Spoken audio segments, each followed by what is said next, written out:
Hello বন্ধুরা, নিয়ে আসছি আবার একটি নতুন ভিডিও। তো আজকের এই ভিডিওতে আমি মেনলি তিনটি আইপিওর ব্যাপারে কথা বলবো, যে তিনটি আইপিওর ওপরে আমি অলরেডি ভিডিও বানিয়ে আমাদের চ্যানেলে দিয়েছি এবং সেখানে আইপিও অ্যানালাইসিস করেছি। তবে এই ভিডিওতে কোনো অ্যানালাইসিস হবে না। এই আইপিওগুলোর যেহেতু লিস্টিং আছে কাল, অর্থাৎ 24শে সেপ্টেম্বর, সেই জন্য এদের লিস্টিং কিভাবে হতে পারে, কোন জায়গায় হতে পারে, কতটা স্ট্রং লিস্টিং হতে পারে এবং লিস্টিংয়ের সময় কোনো সুইং ট্রেডিংয়ের চেষ্টা আমরা করব কি না, বা এই তিনটের মধ্যে কোনটা আমার ফেভারিট, সেগুলো নিয়েই কিন্তু কথা বলবো। তো এক এক করে আমরা আইপিওগুলোকে দেখে নেব। তো আমরা নামগুলো অলরেডি জানি। প্রথমটা আমি নেব নর্দার্ন আর্ক ক্যাপিটাল। তিনটেরই কিন্তু 24শে সেপ্টেম্বর অর্থাৎ কাল লিস্টিং আছে। তো এখানে আমরা দেখতে পাচ্ছি এটা হচ্ছে স্টকটা পি হচ্ছে 13.8, যেটা খুবই কম অ্যাকচুয়ালি। আর এটা হচ্ছে এনবিএফসি এবং এর বুক ভ্যালুটা এখানে ক্যালকুলেট করা নেই। তো বুক ভ্যালুটাও কিন্তু এর বেশ কম, যথেষ্ট কম। ঠিক আছে, তো এটা হলো নর্দার্ন আর্ক ক্যাপিটাল। আমি যদি এখানে এর যে বিডিং হয়েছিল, কী ধরনের সাবস্ক্রিপশান এসেছিলো সেটা যদি দেখতে চাই, তাহলে এখানে দেখতে পাচ্ছি নর্দার্ন আর্ক ক্যাপিটাল। এখানে মোটামুটি কিউআইবি কোটাতে হয়েছিল 240 গুণ। তারপরে যেটা নন ইনস্টিটিউশন সেটা হয়েছিল 142 টাইমস, রিটেল হয়েছিল 31 টাইমস, হিউজ একটা। এমপ্লয়ি রিজার্ভটা একটু কম ছিল, সেটা হচ্ছে 7 টাইমস, সেটা স্বাভাবিক, এমপ্লয়ি তো খুব কমই থাকেন। আর টোটাল ওভারঅল যদি আমরা দেখি তাহলে সেটা হয়েছিল 110 টাইমস, মানে 110 গুণ। ঠিক আছে, তো এখানে দেখতে পাচ্ছি যে রিটেল মোটামুটি 31 গুণ ভরেছিল, তাহলে প্রত্যেক 31টা লটে একজন করে পেয়েছে। তো আমি এর আইপিও পাইনি এবং যে তিনটের আমরা আজকে ডিসকাস করছি এই তিনটের কিন্তু কোনো আইপিওই আমি পাইনি। ঠিক আছে, তো সেটা হয়নি আমার। তা সত্ত্বেও আমরা লিস্টিং ডেটে কিছু কামানোর চেষ্টা করতে পারি, কোনো সুইং ট্রেডিংয়ের সুযোগ নিতে পারি, সেটা আমি বলছি পরেই। তো এটা হচ্ছে ওভারঅল পিকচার, 110 গুণ ভরেছিল। আর এর ফান্ডামেন্টালটা আমরা আগে ভিডিওতে অ্যানালাইসিস করেছি, এটা হচ্ছে যথেষ্ট ভালো ফান্ডামেন্টাল। তারপরে হচ্ছে আর্কেড ডেভেলপার্স। ঠিক আছে, এটা রিয়েল এস্টেট ডেভেলপার, আগেরটা ছিল এনবিএফসি। তো এখানে স্টক পিটা দেখছি তার থেকে বেশি, 19.4, মোটামুটি 20-র কাছাকাছি মার্কেট ক্যাপটা দেখতে পাচ্ছি। তবে এর আরওসি আর আরওই কিন্তু দমদার আরওসি আর। ঠিক আছে, তো এটাও একটা ভালো আইপিও ছিল এবং আমরা অ্যানালাইসিস করেছিলাম। আর সিমিলারলি এরও কিন্তু আমি অ্যালটমেন্ট পাইনি। আর এর যদি আমরা দেখে নিতে চাই কিউমুলেটিভ, এটা ওয়েস্টার্ন কিউমুলেটিভ, যদি সাবস্ক্রিপশনটা দেখে নিতে চাই তাহলে কিউআইবি কোটাতে 163 গুণ। এটাকে নন ইনস্টিটিউশনাল যেটা, সেটাও কিন্তু হিউজ, 163। রিটেল দেখতে পাচ্ছি 51 টাইমস, এমপ্লয়ি দেখতে পাচ্ছি 50 টাইমস এবং ওভারঅল হচ্ছে 106 টাইমস। তো এখানে দেখতে পাচ্ছি রিটেল কিন্তু হিউজ পরিমাণে সাবস্ক্রিপশান করেছিল। ঠিক আছে, তো যাই হোক আমি পাইনি এবং যারা পেয়েছেন তারা খুবই লাকি। আর এখানে মোটামুটি দেখতে পাচ্ছি যে চান্স একটু কম ছিল, 51 টাইমস মানে চান্স একটু কম ছিল, যদিও নর্দার্ন আর্কে এটা তাও একটু কম ছিল। এখানে নর্দার্ন আর্কে এই নাম্বারটা কম ছিল 31। ঠিক আছে, তাও মোটামুটি চান্স ছিল। আর যেটা বাকি থেকে গেল সেটা হচ্ছে ওয়েস্টার্ন ক্যারিয়ার্স। ওয়েস্টার্ন ক্যারিয়ার্সের স্টক পিটা হচ্ছে এই তিনটের মধ্যে সব থেকে বেশি। ঠিক আছে, 21.8। এটা হচ্ছে লজিস্টিক কোম্পানি, আমরা সব কিছু ডিটেলস অ্যানালাইসিস করেছি, সে ভিডিও আমাদের চ্যানেলেও আছে। তো এই তিনটে আইপিও আমরা ধীরে ধীরে দেখে নেবো এদের জিএমপিগুলো কত। তার আগে আমি জাস্ট একটা জিনিস দেখতে চাই, সেটা হচ্ছে ওয়েস্টার্ন ক্যারিয়ার ঠিক কী ধরনের সাবস্ক্রিপশান এসেছিল। ওয়েস্টার্ন ক্যারিয়ার আমরা দেখতে পাচ্ছি মাত্র 28 গুণ হয়েছিল, সেগুলোতে যেখানে এতটা বেশি এখানে কিন্তু একটু কম। ঠিক আছে, আর নন ইনস্টিটিউশনাল ইনভেস্টার 44, সেটাও কম বলা যায়। রিটেল কিন্তু বেশ ভালোই, 26 গুণ। আর ওভারঅল মাত্র এটা হয়েছিল 30 গুণ। তো আমরা বুঝতে পারছি যে এখানে কিন্তু সাবস্ক্রিপশানের যে ভিড় লেগে যায় সেইটা কিন্তু এখানে লাগেনি। তো এদের জিএমপিগুলো আমরা দেখে নেব যে কী ধরনের জায়গায় এগুলো লিস্ট করতে পারে এবং তারপরে আমি জানাবো যে আমার ফেভারিট কোনটা।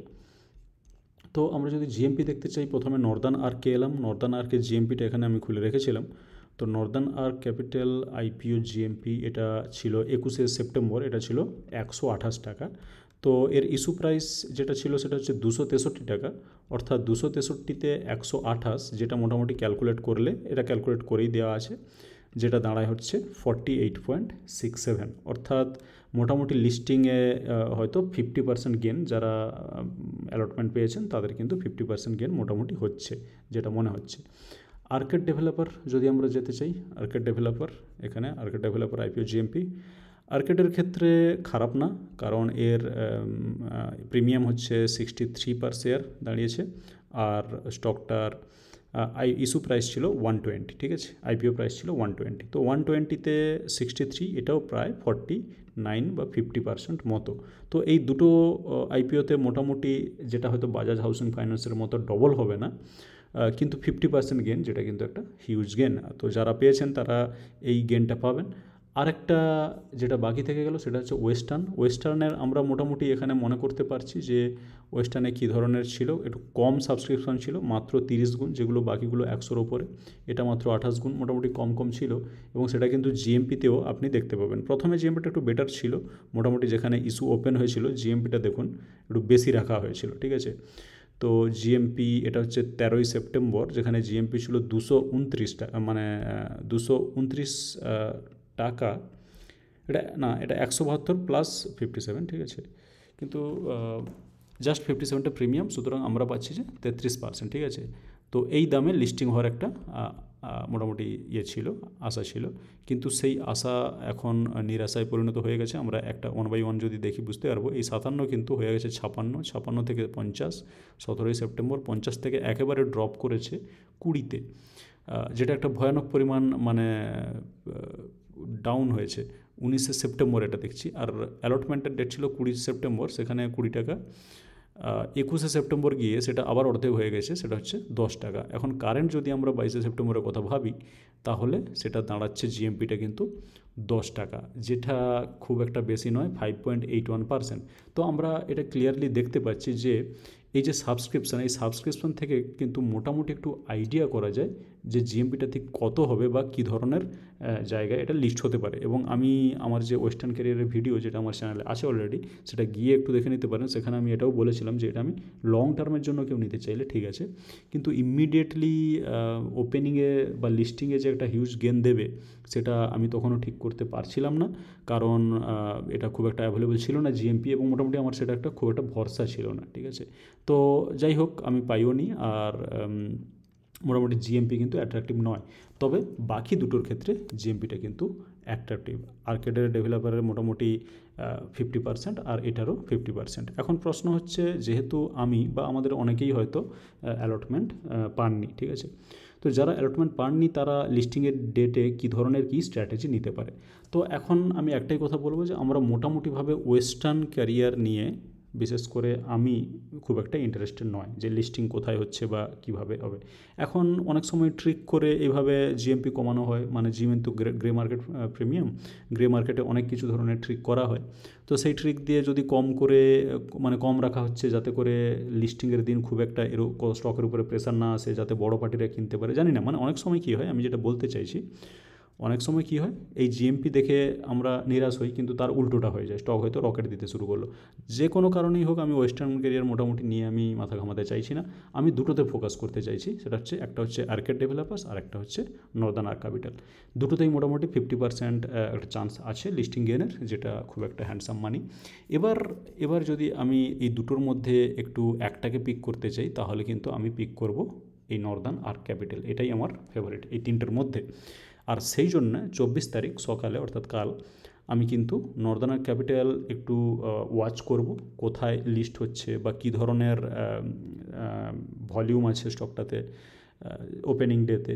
তো এই ধরনের জিনিসগুলো কিন্তু আমি ওয়াচ করব ক্লোজলি, এবং মানে টুইসডে বা মঙ্গলবার আমি কিন্তু এটাতে সুইং ট্রেডিং নেওয়ার একটা চেষ্টা করব। আমি কতদূর সফল হব জানি না, বা আমি নেব কি না তো জানি না। তার কারণ হচ্ছে, এই যে জিএমপি আমরা যেটা এখন নর্দার্ন আর্কে দেখলাম, এই জিএমপি কিন্তু যেটা 48%, এটা কোথায় গিয়ে লিস্ট হবে এটা কিন্তু বলা যাচ্ছে না। যদি এইরকম জায়গাতেই লিস্ট হয়, যেমন যেখানে এটা ক্যালকুলেট করে বলা হচ্ছে যে 391, ঠিক আছে, তো মোটামুটি 400-র মধ্যে যদি লিস্ট হয়, তাহলে আমি একটা হয়তো সুযোগ নিতে পারি। তবে সেটা কেবলমাত্র মঙ্গলবারে আমার মুড এবং বাজারের মুডের উপরে নির্ভর করছে। বাজার যদি নেগেটিভ হয়, তখন এটা আরেকটু নিচেও লিস্টিং হতে পারে, আবার বাজার যদি খুব পজিটিভ থাকে, সেটা উপরে গিয়ে লিস্টিং হতে পারে।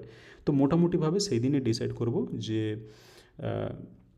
এটাতে সুইং নেওয়া যাবে কি না। তবে ফেভারিট বলতে কিন্তু আমার এটাই, মানে যদি আমি সুইং নিই, তাহলে কিন্তু আমি নর্দার্ন আর্কে নেওয়াই চেষ্টা করব, অন্য দুটোতে নয়। তো এটাই হচ্ছে আমার মোস্ট ফেভারিট আপাতত এই তিনটের মধ্যে।